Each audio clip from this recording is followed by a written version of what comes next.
I am 100% Irish. All four of my grandparents, my great-grandparents, and great-great-grandparents, they came from County Cork in Ireland. My husband was Swedish and French. His mother was French and his father Swedish, and his grandparents both came, married in Sweden, and came over through Ellis Island and settled in Marine on the St. Croix in Wisconsin. We came to Poway from Wisconsin, where our home had been. This was my husband's home.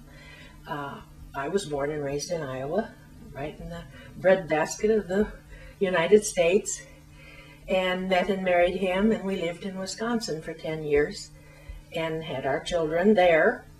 Decided that we wanted better weather, and arrived with 5 children, 8 months through 12, and have never been sorry. The only thing I really missed was the trees. Poway was wonderful. It was the place where your kids could play in the vacant lot down the street. You wouldn't worry a bit about them.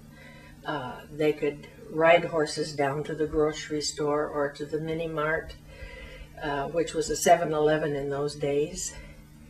And you knew everybody. When the ambulance left the firehouse, you knew it was somebody you knew was in trouble. We opened a restaurant down on Poway Road and really got to know almost everybody in town. This was pre-Chamber of Commerce, and the old-timers in Poway called Cully's the center of town. And we really kind of felt that way too.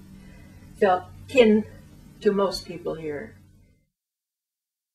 Cully's Family Restaurant, first family restaurant in Poway, and enjoyed a very good business. Well, we raised and educated 5 kids with it, and it was fun. I'd like to go back and do it again, but you don't get that opportunity. To this day, I run into these kids. They're grown up with children of their own, and they'll say, "Hi, Mrs. Cully, how are you?" And it's just wonderful. Sometimes I can't remember who it is, but I recognize the face as one of those kids. And I always called them Cully's kids. And they really were. They thought he was wonderful. He was a hero in his own right. A hero with a spatula. And these are our children, what they looked like when we came to Poway.